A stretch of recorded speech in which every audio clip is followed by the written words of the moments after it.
प्रसिद्ध राजा था जिसका नाम रामधन था। अपने नाम की ही तरह प्रजा सेवा ही उसका धर्म था। उनकी प्रजा भी उन्हें राजा राम की तरह ही पूजती थी।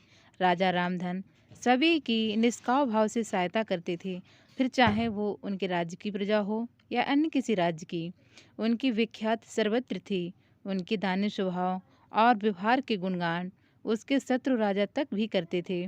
उन राजाओं में एक राजा था भीम सिंह, जिसे राजा रामधन की इस विख्यात से ईर्ष्या थी।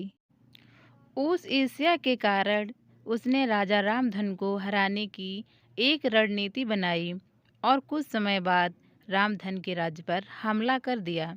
भीम सिंह ने छल से युद्ध जीत लिया और रामधन को जंगल में जाना पड़ा। इतना होने पर भी रामधन की लोकप्रियता में कोई कमी नहीं थी। हर जगह उन्हीं की बातें चलती थी।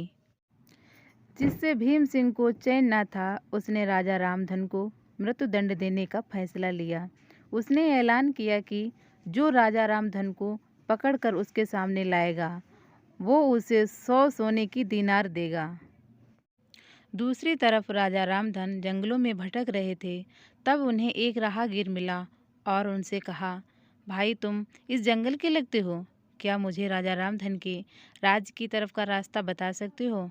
राजा रामधन ने पूछा, तुम्हें क्या काम है राजा से? तब राहगीर ने कहा, मेरे बेटे की तबीयत ठीक नहीं है, उसके इलाज में सारा धन चला गया।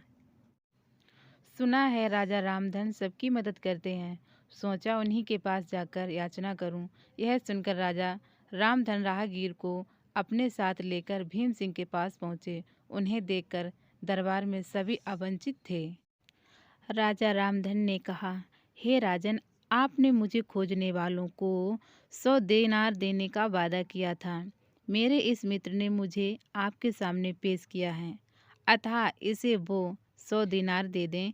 यह सुनकर राजा भीम सिंह को एहसास हुआ कि राजा रामधन सच में कितना महान और दानी है, और उसने अपनी गलती का स्वीकार किया। साथ राजा रामधन को उसका राज लौटा दिया और सदा उनके दिखाए रास्ते पर चलने का फैसला किया। दोस्तों, इसी को कहते हैं कर भला तो हो भला।